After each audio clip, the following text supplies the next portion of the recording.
Hello everyone, my self Dheeraj Kaushik, social science teacher.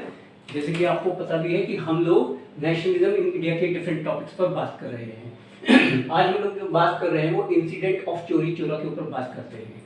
देखिए, आप सब जानते हैं कि देश के अंदर नॉन कॉपरेशन मूवमेंट चल रहा था।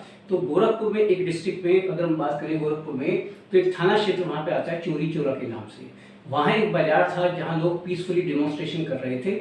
अचानक पुलिस आती है और लोगों के ऊपर लाठीचार्ज करना शुरू कर देती है, गोलियां चलानी शुरू कर देती है। तो उस दिन क्या हुआ कि लोगों ने उनके ऊपर पलटवार किया है ना, यानी कि लोगों को लगा कि भाई ये तो हद हो गई। अब पुलिस वाले जो थे वो घबरा गए और वो वहां से अपनी जान बचाकर भागे। जब वो अपनी जान बचाकर वहां से भागे तो थाने की बिल्डिंग में जाकर वो छुप गए। उसको उन्होंने अंदर से बंद कर दिया। बाहर जो पब्लिक थी उसने उस थाने के अंदर आग लगा दी और जितने भी पुलिस कर्मचारी थे वो जिंदा जलकर मर गए थे। भारतीय इतिहास में ये एक काला दिन माना गया। गांधी जी को लगा कि भाई हमारे जो सत्याग्रही हैं, जो कंसेप्ट ऑफ नॉन वायलेंस के ऊपर काम करते हैं, अब वो टोटली वायलेंट हो चुके हैं। तो इसलिए उन्होंने नॉन कॉपरेशन मूवमेंट को वहीं खत्म करने की घोषणा कर दी थी। अब उसके बाद की कंडीशन की अगर हम बात करें तो भारत की जो राजनीतिक हालात थे वो थोड़े से विचित्र थे। कांग्रेस के अंदर ही दो तरह के धड़े जो है काम कर रहे थे, एक नरमपंथी थे और एक गर्मपंथी थे। इसके अलावा उसी टाइम पीरियड में गवर्नमेंट ऑफ इंडिया एक्ट 1919 के अगर अकॉर्डिंग बात करें, इंडियंस के सामने एक ऑफर था कि वो काउंसिल इलेक्शन में पार्टिसिपेट करें। कांग्रेस के बहुत सारे पॉलिटिशियन ऐसे थे जो अब संघर्षों से थक चुके थे और उनका मानना था कि हमें इन इलेक्शन में भाग लेना चाहिए। जब हम काउंसिल में पहुंच जाएंगे तो हम अपनी बात बेटर तरीके से अंग्रेजों तक पहुंचा सकते हैं। इसी के लिए चित्तरंजन दास और मोतीलाल नेहरू जी ने कांग्रेस के अंदर रहते हुए एक अलग विंग बनाया जिसको हमने स्वराज पार्टी का नाम दिया। उसके बाद भारत में अगर हम देखें तो 1926 से लेकर 1930 तक के हालात बहुत बुरे थे।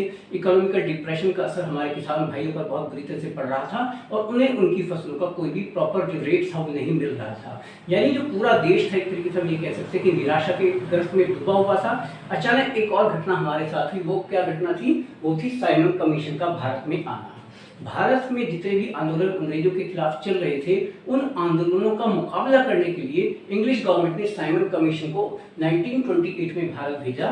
ये कहा गया कि भाई भारत में कॉन्स्टिट्यूशनल प्रोविजन के ऊपर ये कमीशन काम करेगा, किस तरीके से गवर्नमेंट की जो वर्किंग होती है भारत के अंदर वो कैसे होनी चाहिए, इन सब चीज़ों को डिस्कस करेगा। लेकिन मजे की बात ये थी कि इसमें किसी भी इंडियन को शामिल नहीं किया गया, इसलिए इसका बहुत ज़्यादा विरोध किया गया था।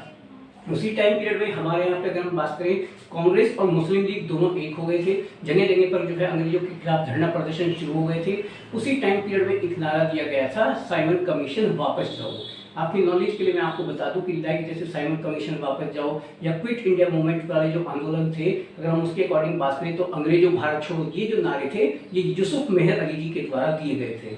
उसके बाद अगर हम बात करें जैसे जैसे ये आंदोलन बढ़ता गया, अंग्रेजों की प्रॉब्लम बढ़ती चली गई, तो उस जमाने में जो वायसराय थे लॉर्ड इरविन, उन्होंने हमारे सामने एक ऑफर रखा कि ठीक है, हम भारत के कॉन्स्टिट्यूशन के बारे में बात करेंगे, हम आपको फ्यूचर में कुछ ना कुछ जरूर देंगे। ये तय है ना, भारत का जो भविष्य है उसको तय करने के लिए कोई ना कोई बात आपसे की जाएगी और इसके लिए फर्स्ट राउंड टेबल कॉन्फ्रेंस पे पार्टिसिपेट करने के लिए हमें कहा गया। लेकिन हमारे जो गर्मपंथी नेता थे, श्री सुभाष चंद्र बोस थे, जवाहरलाल नेहरू जी थे, उन्होंने ऐसा करने से मना कर दिया था।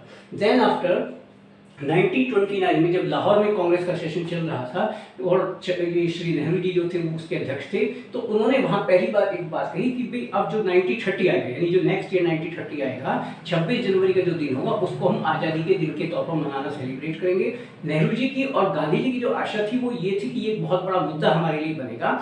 ठीक है, ये कहा गया कि हम लोगों को शपथ दिलाएंगे कि अब हमें कंप्लीट इंडिपेंडेंस के लिए काम करना है ना। 1929 में यही नारा जो है एक तरीके से हम कह सकते हैं कि नेहरू जी के द्वारा दिया गया था कि अब हमें पूर्ण स्वराज चाहिए।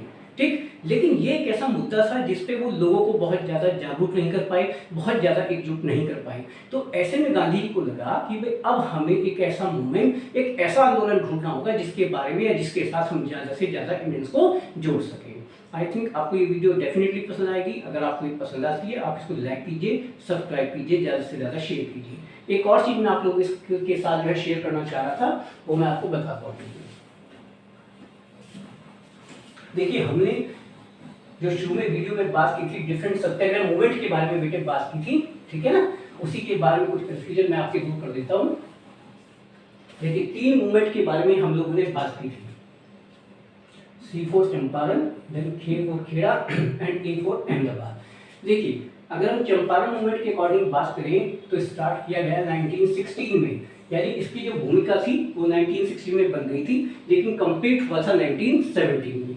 तो कुछ जगह पे इसको लिखा जाता है 1916 और 17 ऐसे करके, ठीक है ना।